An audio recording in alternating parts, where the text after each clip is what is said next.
You know you're reading a good book when you're just flipping the pages and you're just smiling from ear to ear. This is that book. My name is Dorian. This is SCM Comics. We are continuing our coverage of X-Men with number 3. So the story starts off at the factory in Alaska, where X-Men are located at. And all of a sudden we see Vanisher just appear, and he transports 4 to 5 very heavily armed dudes into the factory. Now, Vanisher is a mutant too. Like, he's an X-Men villain, a very old X-Men villain. I think his debut was X-Men number 2 to show how old he is. And he's a teleporter, pretty much like Nightcrawler, or should I say Nightcrawler's like him. So one of the armor dudes is like, Lundqvist has us playing touch with the muties. And obviously Vanisher is like, not really nice word. He tells him to shut up, do his job, and Lundqvist will get him what he wants.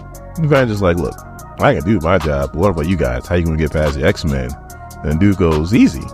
We vanish as they turn invisible. So then we cut to Scott, and he's driving in a pickup truck, and he's having an argument with Rogue, telling her to stand down, but she hangs up on him. We'll get the rest of the argument on the other side once Uncanny X-Men 2 comes out. Well played, Jed Mackay. Well played.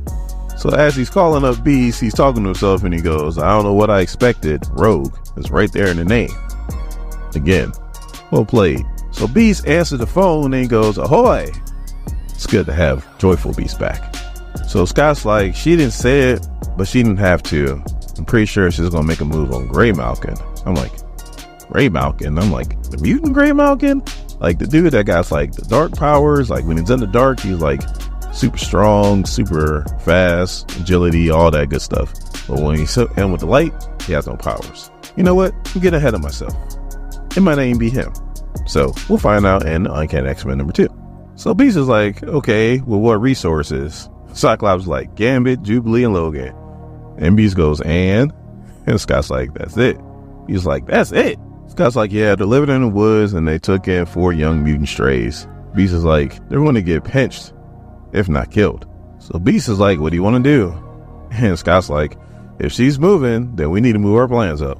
And Beast is like, and you certain you can't change their minds? And Scott's like, tell Rogue, Gambit, Jubilee, and Wolverine, possibly the 4 of the most pig-headed mutants who ever existed, that they're wrong. Sure, Hank. No problem. So then Scott's like, all right, I gotta go. Because the chief of police is walking up. And before he hangs up, Beast is like, give my love to Lundqvist. So Scott pretty much walks up, shakes her hand, and apologizes for not meeting up with her in the first issue. If you guys watched the first issue or read the first issue, you know exactly what happened. And police chief's looking around. She's like, so is this what I expect to be on a normal basis? As you see all these guys dressed up pretty much looking like SWAT around this restaurant. So Scott's like, I apologize, chief, but I'm gonna go talk to this guy. So he walks in the restaurant and he goes, so this is how it's gonna be, huh, Agent Lundqvist? It's gonna make me look bad in front of the whole town? And Agent Lundqvist is like, that's how it's gonna be. You made me look bad in front of the whole entire country, Summers. So then we cut back to the factory, somewhere on top of the factory. We got Magneto, and he's like, you're not cold, child? As he's sitting or with Temper. And Temper's like, I don't get cold, and my name is not Child. So Magneto goes, Tempered, that's your name because you cannot be burned by fire or ice, only made stronger like glass or steel, and you have been tempered. And she goes, I have, as you well know. And Magneto's like, first off, he looks old as shit. I don't know what the hell happened because he came back looking brand new in Resurrection of Magneto. So this is crazy to me. He goes, I know what it means to be tempered by tragedy. As you know heat, I know steel. So they have a pretty deep and intense conversation, so I'm summing up in a nutshell. Back on Krakoa, Temper was attacked by some very heavily armed humans that were going to kill her, and she had to make a judgment call. Let them kill her or she kill them. She killed them, and at the time, there was a law, kill no man, and Magneto was on the Quiet Council who helped make that law. So she got pretty much banished to the pits because she did that. Not pretty much banished to the pit, she got banished to the pit. Like I say, pretty much too much, and I'm gonna try to cut that down. And for Magneto to be the one who kind of made this a law is pretty crazy, pretty hypocritical, because if you read Resurrection Magneto, which the link will be in the description, like, you know, Magneto got a body count in the hundreds of thousands, probably in the millions. And as she's getting more and more pissed off, all of a sudden, Kid Omega hops on the psychic transponder snail. That's for all you One Piece fans like me. And he's like, as much as it pains me to admit this, Cyclops was right. And speaking of Cyclops, we cut back to the diner where him and Lundqvist are having a conversation. Cyclops like, why are you so upset, Agent Lundqvist? And he's like, oh, I seem upset. And Cyclops like, I assume it's about San Francisco. So Lundqvist is like, when the U.S. government so kindly gave you that factory, the understanding was that you would stay there.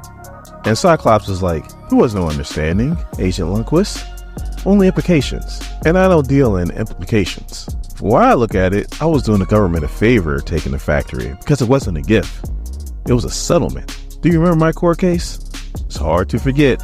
Scott Summers versus the United States. And Lundqvist is like, listen to me, Summers. And Scott's like, no, you listen to me. So he yells and spills his coffee. You killed scores of my species and unlawfully imprisoned many, many more. I was held, tortured, and ready for trial and execution. You sewed my eyes shut. You murdered my wife. You're sitting there like, what the hell did all this happen? Don't worry, your boy got you. The Kakroan playlist will be in the description.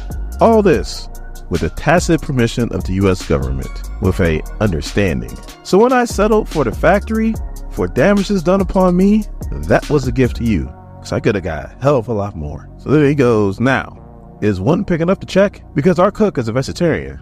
That means we're all vegetarians. And I could really use a BLT sandwich right now. And if you're wondering what one stands for, that stands for Office of National Emergency. So then we cut back to the factory, and Kid Omega's like, we're under attack. Beast seems okay, even though he's knocked out, and aside from the smell. I think he always smells like that. So he pretty much takes the last memory from Beast before he got knocked out and sends it to everybody. And magic is like an ice cream headache every time. So Psylocke is like, oh boy, they're invisible. And Juggernaut's like, they're invisible. What the hell am I supposed to punch? So Kid Omega starts speaking out loud. He's like, they got to be after Magneto or... And Psylocke's like, why are you talking out loud, idiot? We don't want them overhearing anything. They're invisible, remember? So the magic gets with Juggernaut, and Juggernaut's like, well, again, how are we going to beat them if we can't see them? And Magic's like, yeah, they might be invisible to a lot of things, but I'm part demon. They can't hide their souls. So we cut back to the diner, and Scott is smashing a BLT sandwich. So the main reason why Agent Lundqvist is so upset is he actually shows him a feed of when they was in San Francisco and how Scott was explaining to the mutant that they saved that his powers just activated, and they're like, people are now developing powers when they're fully grown, way past maturity. So now people are looking at you like COVID, and they don't want to catch the mutant bug. So now we cut back to the factory, and Magic's like, there goes two of them. And Juggernaut's like, no problem. He starts running over there, and they start shooting at him. And Juggernaut's like, are you serious? Are you using stun rounds? Like, even use lethal rounds, it wouldn't matter. But stun rounds, you're just playing. And he runs them over. Kid Omega uses his powers, locates two of them, pours some blue paint over them, and then Psylocke does her thing and pretty much doesn't kill him, but definitely incapacitates him. She takes her psychic side and puts it in one of the dude's head. Kid Omega's like, are you killing him? She's like, no, I'm getting information. And she's like, oh no, they're not after none of us. They're after Cerebro. So then we cut back to the diner, and Lundqvist is like, and that's why we don't need you and your X-Men out here causing me headaches, Summers. Besides, we have X-Men. The Scout's like, are you talking about X Factor? Which the link will be in the description. That is a fantastic book. Don't worry, I got you. The Scout's like, the team led by my brother. He might be my brother, but he can never operate a team like I do. So Scout's like, all right, Lundqvist, here's what you're going to do. We're going to keep doing what we're doing, and you're going to let us do it. And Lundqvist is like, is that a threat, Summers? And Scout's like, yes, it's a threat. Because like I said, I'm doing you a favor. Now, let the record reflect that I've read a lot of X-Men. I haven't read everything, but I read a lot of X-Men. This, what Scott's about to say, might be the most gangster thing I've ever heard him say. He's like, Psylocke, Kid Omega, Juggernaut, and Magic. An assassin, a terrorist, a supervillain. Ileana is half demon on a good day. Plus Magneto, you want them to be busy because you want them to be my X-Men and not my Brotherhood. So gangster. So then we cut back to the factory where the last two actually made it to Cerebro, and they're like, look, the world's last Cerebro.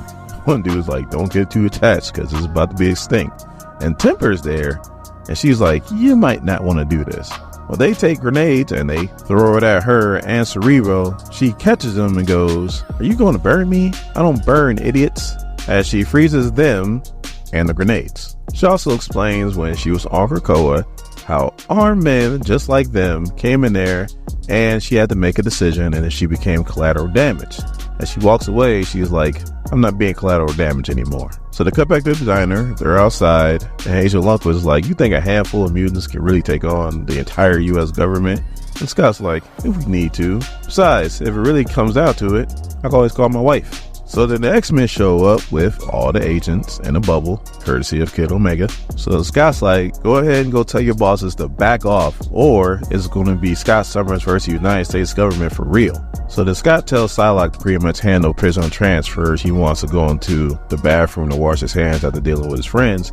And as he walks in, he's like coughing, and he goes, "Damn it, not now." He coughs again, and he's like, "Get it together. Get it together." Coughs again, and he's like, "Lead, damn it. Breathe. Breathe, breathe." Something's wrong with Scott, and I don't know what the hell it is. Actually, I know exactly what it is. It's probably PTSD. He's got PTSD because they did torture the hell out of him.